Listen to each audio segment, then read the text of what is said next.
आषाढ महिन्यात लक्ष्मी आईला नैवेद्य नेतात. त्यासाठी आपल्याला गोड पुऱ्या आणि तिखट पुऱ्या करायच्या. प्रथम आता गोड पुऱ्या करून घेऊया. त्यासाठी अर्धी वाटी गूळ घेतला आहे मी इथे. एका पातेल्यात टाकून घेतला आहे तो आता. आणि त्यामध्ये 1 वाटीवर किंवा पाऊण वाटी पाणी घ्यायचं. जास्त पाणी घ्यायचं नाही, कारण आपल्याला मग पिठाचं प्रमाण जास्त घ्यायचं नाही आहे. आता हा गूळ गॅसवर मी हे पातेलं चढवले आणि हा गूळ मी पूर्ण विरघळून घेते आहे. फक्त गूळ विरघळेपर्यंतच आपल्याला गॅसवर हे ठेवायचं आहे. आणि गूळ विरघळला की आपल्याला लगेच गॅस बंद करायचा आहे, नाहीतर त्याचा पाक तयार होतो. इथे गूळ बघा आता पूर्णपणे विरघळून झाला आहे, कारण मी गूळ आधी किसून ठेवला होता, त्यामुळे तो पटकन विरघळला. बंद करायचा आहे आता.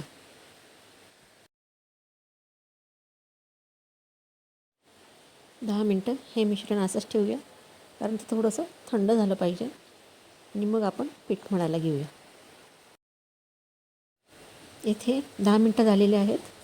आता 2 वाट्या मी कणिक घेतली आहे. आणि यामध्ये आता थोडंसं आता आपल्याला मीठ टाकून घ्यायचं. जास्त टाकायचं नाही आहे, चिमूटभर टाकायचं, कारण गोडामध्ये थोडंसं मीठ टाकलं की त्या पदार्थाची चव आणखी छान वाढते. यामध्ये मी 2 चमचे रवा टाकून घेतला आणि थोडी विलायची पावडर टाकून घेतली, जेणेकरून या गोड पपडीला आपल्याला छान टेस्ट येईल. ते मिक्स करून घ्यायचं सर्व. हे मी 3 ते 4 चमचे तूप मी कडकडीत मोहन म्हणून गरम करून घेतलेलं आहे.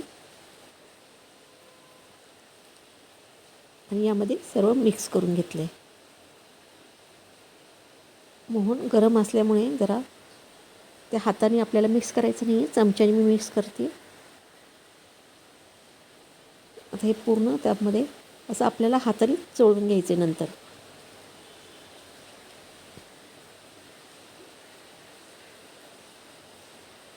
या पद्धतीने हाताने याचं असं मिक्स करून घ्यायचं. हे पहा, सर्व पिठाला आपल्याला ते तूप चोळून घ्यायचं,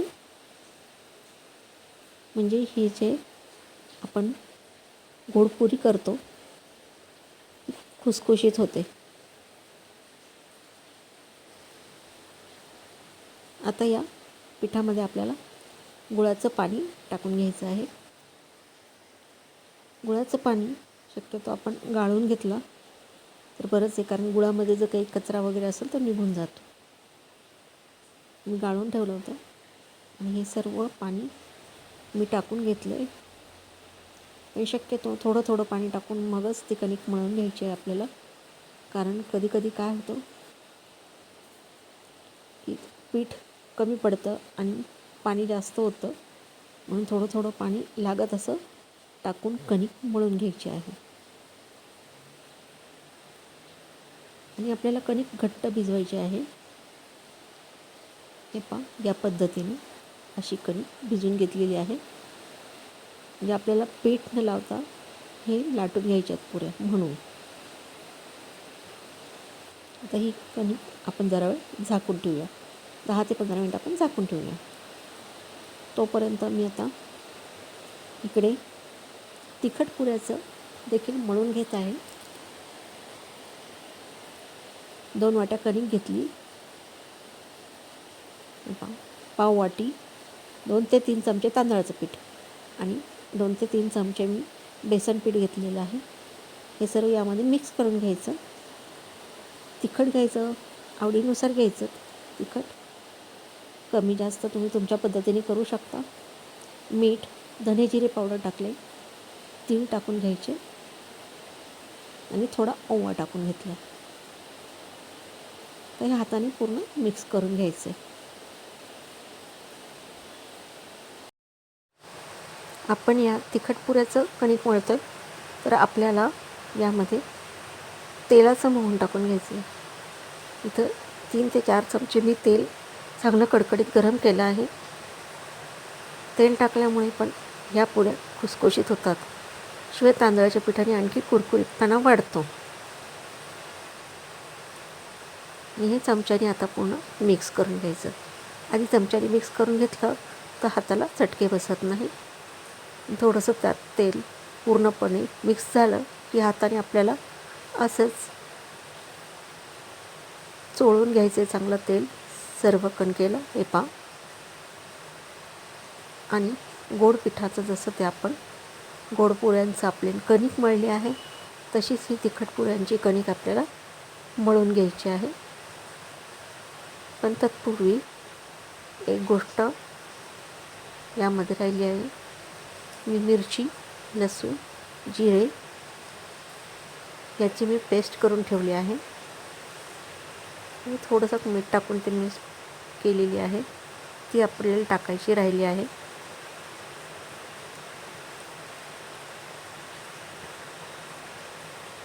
थोडी कणिक मी हाताने मळून घेतलेली आहे. हे पहा. थोडी मिरचीची पेस्ट यामध्ये टाकून घ्यायची. मी अशीच टाकलेली आहे. शक्यतो थोडंसं पाण्यात मिक्स करून टाकली तर बरंच आहे. आणि मी कसुरी मेथीसुद्धा यामध्ये टाकून घेतलेली आहे. कोथिंबीर पण टाकलेली आहे थोडी. यानंतर मेथीची भाजी आपल्याला करायची आहे. कढई तापत ठेवली मी आता एकीकडे. जिरे टाकून घेतले. शक्यतो मेथीच्या भाजीमध्ये फोडणीला जिरे टाकावे. मोहरी टाकू नये. मुगाची डाळ यामध्ये टाकली आणि थोडी हळद टाकून घेतली. हिरवी मिरचीची पेस्ट देखील मी त्यामध्ये टाकून घेतली आणि हे सर्व मिक्स करून घ्यायचं साहित्य. मीठ टाकून घ्यायचं चवीनुसार त्यामध्येच आणि कढईमध्ये सर्व साहित्य मिक्स करून घ्यायचे. मेथीवर मीठ टाकल्यानंतर वरती भाजी टाकून तर ते नीट मिक्स होत नाही, म्हणून आपल्याला फोडणीमध्येच सर्व साहित्य टाकून घ्यायचं. आता ही मेथी चांगली धुवून घेतली मी आणि आता ही फोडणीला टाकत आहे. काही नाही लागत. हिरवी मिरचीची पेस्ट, हिरवी मिरची, लसूण, जिरेची पेस्ट टाकायची. मुगाची डाळ टाकली थोडी लागत. मुगाची डाळ ऑप्शनल आहे. आणि मीठ बस. आणि मेथीची भाजी टाकली. इतकी छान टेस्ट येते भाजीला आणि ही खूप चवदार होते. यामध्ये शेंगदाण्याचा मी कूट टाकून घेतलेला आहे. अर्धी वाटीभर शेंगदाण्याचा कूट टाकायचा, जे भाजी आणखी छान लागते. आणि शेंगदाण्याचा कूट या भाजीतील पाणी ॲब्सॉर्ब करतो आणि छान टेस्ट देतं भाजीला. हे पहा. भाजी 2 मिनटात तयार झालेली आहे. आता ती भाजी मी काढून घेतली आणि ह्यामध्ये आता पुन्हा तेल तापत ठेवले. मोहरी टाकली, जिरे टाकले, कढीपत्ता, हिरवी मिरचीची पेस्ट टाकली. आता आपल्याला बटाट्याची भाजी करायची आहे. हळद टाकून घेतली थोडी, अर्धा चमचाभर. आणि मिश्रण चांगलं हलवून घेतलं. त्यामध्ये आता आपल्याला बटाटा मी कुकरमध्ये शिजवून घेतला, सालं काढून घेतले आणि फोडी केल्या बारीक बारीक. आणि हे बटाट्याच्या फोडी मी आता फोडणीमध्ये टाकून घेतल्यात.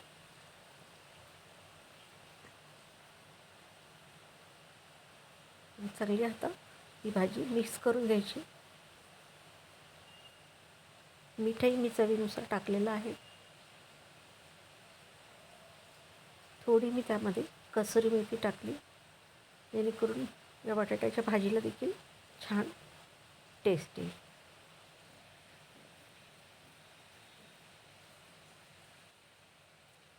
भाजी पूर्णपणे हलवून घेतली आहे, मिक्स करून घेतलेली आहे. कोथिंबीर ही हिरवी मिरचीच्या पेक्षा वाटून घेतलेली आहे पेस्टमध्ये. झाकण ठेवून चांगली वाफ दिली आणि ही बटाट्याची भाजी आपली आता तयार झालेली. आता गोड पुऱ्या आधी आपल्याला तळून घ्यायच्या.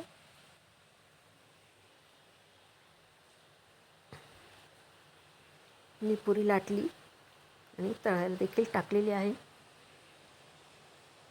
आजचा हा स्वयंपाक जरा फास्टच करावा लागतो, त्यामुळे फास्ट व्हिडिओ पुढे येत आहे. हे पहा, लाल रंगावर मस्तपैकी पुरी आपण तळून घेतली आहे. मी तुम्हाला लाटूनही दाखवणार आहे.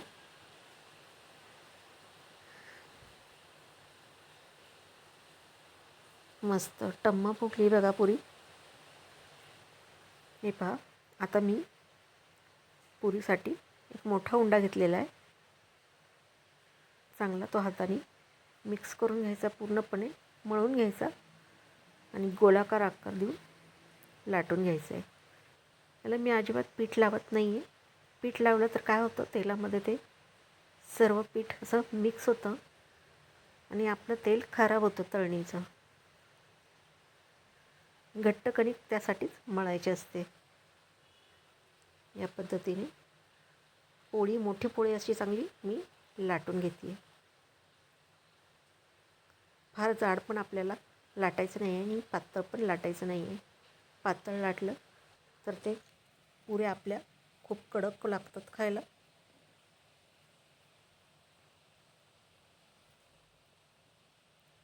थोडंसं किंचितसर आपल्याला जाड ठेवायचं साईडनी. हे पा तीळ कोपा छान दिसतात, ते लाटताना सरळ दिसून येते.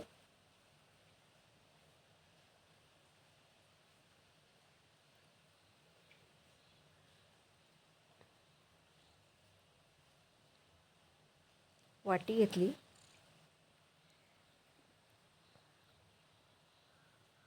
वाटी अशी घ्यायची की काठाने आपल्याला ती पुरी कट करता येईल. या पद्धतीने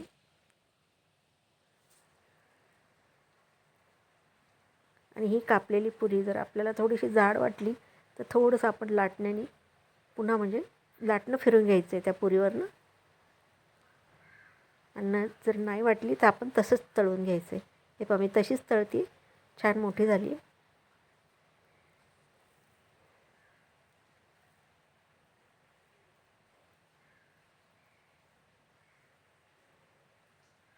पुरीचा गॅस आपल्याला जास्त मोठा ठेवायचा नाही आहे, मध्यम ते अगदी स्लो अशी गॅसची आज ठेवायची आपल्याला, कारण आतूनही पुरी आपली चांगली झाली पाहिजे. या पद्धतीने आपण ती पुरी, गोडपुरी करून घेतली. आता हे तिखट पुरीचं मी कणिक घेतलेली आहे, सुद्धा याच पद्धतीने आपल्याला लाटायची. सुद्धा आपल्याला बघा व्यवस्थित पोळीसारखी मोठी लाटून घ्यायची.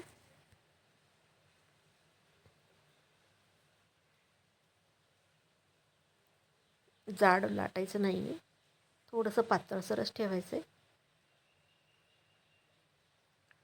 इथे मी एक ग्लास घेतला आहे. तुम्ही ग्लास, वाटी वापरा, काही वापरा, किंवा मग छोटे छोटे गोळे करून पुऱ्या करून घेतल्या तरी चालेल. पण एकसारख्या दिसाव्यात म्हणून मी ग्लासाने किंवा वाटीने कापून घेतलेलं आहे. गोड पुऱ्या माझ्या सर्व तळून झाल्या. आता ह्या तिखट पुऱ्या तळत आहे. 2-4 पुऱ्या मी एकदम टाकून घेतल्यात. हे पहा, छान फुगून राहिल्यात. त्या जरा वर खाली करायचं, थोडंसं तेल त्याच्यावर टाकून घ्यायचं तळताना. या पद्धतीने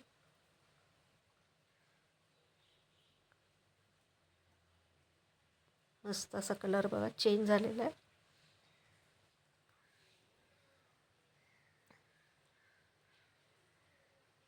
ही सुद्धा पुरी आपल्याला, तिखट पुरी, थोडीशी लालसर रंगावरच आपल्याला तळून घ्यायची आहे.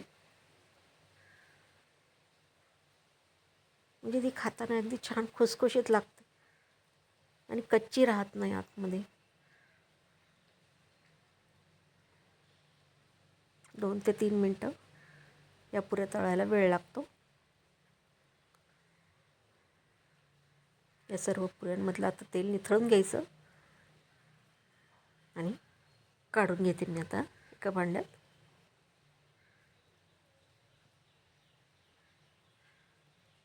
मस्त झालेत, अगदी छान. पाहता क्षणी आपल्याला कोणाला गोड आवडतं आणि कोणाला तिखट आवडतं माहीत नाही, पण तरी पण शक्यतो काही मुलं तिखटच खातात. त्या तिखट पुऱ्या आपण इतर वेळाही नाश्त्याला करू शकतो.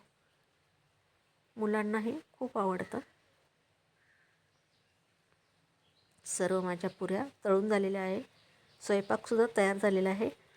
याकरता कुरडई आणि भजीसुद्धा मी करून घेतलेले आहेत, पण मी या व्हिडिओमध्ये ते दाखवले नाहीत. आता हा जो नैवेद्य आहे, या सर्व गोड पुऱ्या मी मांडून घेतलेल्या आहेत. 7 पुऱ्यांचा आपल्याला नैवेद्य यामध्ये पाहिजे. तर 7 पुऱ्या आपल्याला मांडून घ्यायच्या यामध्ये. तुम्ही गोड घ्या तिखट घ्या, पण मी गोड घेतलेल्या आहेत. साध्यासुद्धा पुऱ्या चालतील, असं काही नाही.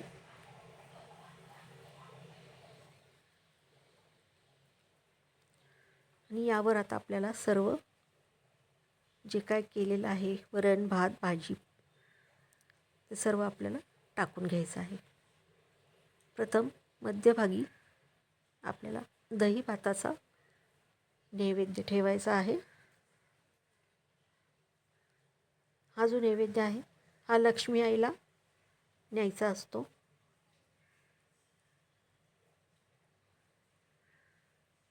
आणि लक्ष्मी आईसाठीच हा नैवेद्य आज केलेला आहे.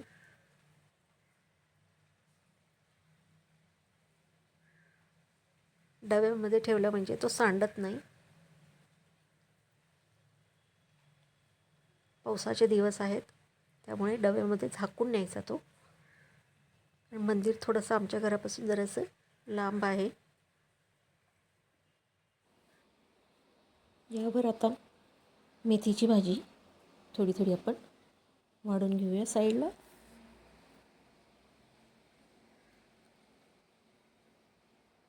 कुठल्याही देवाच्या नैवेद्याला मेथीची भाजी केली जाते. मेथी आणि बटाटा सुद्धा चालतो.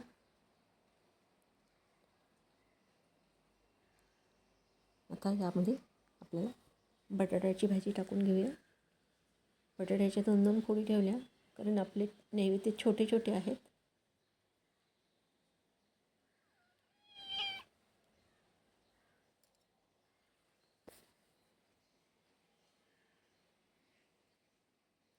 या पद्धतीने बटाटे देखील आपण नैवेद्यावर सर्व ठिकाणी ठेवले आहेत.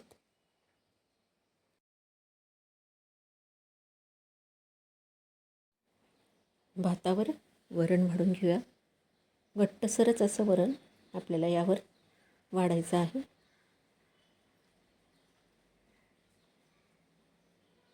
सर्व नैवेद्यावर वरण वाढून झाल्यावर आपल्याला यामध्ये भजे कुरडई राहिलेली आहे, ते सुद्धा आपल्याला यावर वाढून घ्यायचे. भजे सर्व नैवेद्यावर वाढून घेतलेले आहेत. इथे मी बटाट्याची भजी केलेली आहेत. बटाट्याचे छोटे छोटे काप करून याच्यात मी भजी केले. आता यामध्ये आपल्याला तिखट पुरी वाढायची राहिली आहे. तर तिखट पुरीसुद्धा छोटे छोटे तुकडे करून, जर तुम्हाला आवडलं तर गोल गोल छोटे छोटे पुरे करून सुद्धा आपण यावर वाढल्या तरी चालेल.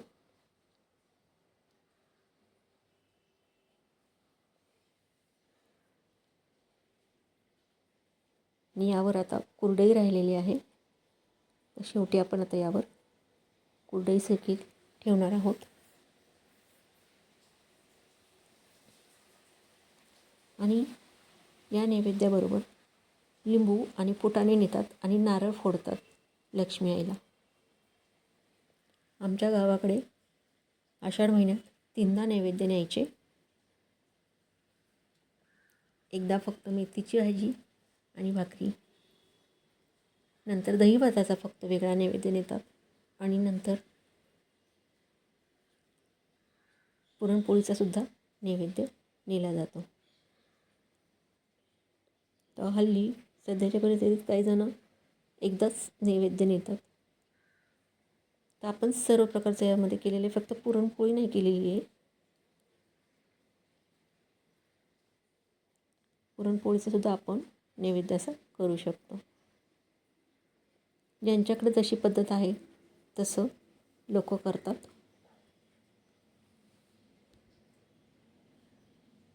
सर्व नैवेद्य वाढ. मैत्रिणींनो, इथे आपली आता रेसिपी झालेली आहे पूर्ण. तुम्हाला जर हा व्हिडिओ आवडला तर माझ्या व्हिडिओला नक्की लाईक करा आणि नगरची आजी या चॅनलला सबस्क्राईब करायला विसरू नका. आणि पुढील व्हिडिओमध्ये आपण लवकरच भेटूया. तोपर्यंत सर्वांचे मनःपूर्वक आभार. धन्यवाद.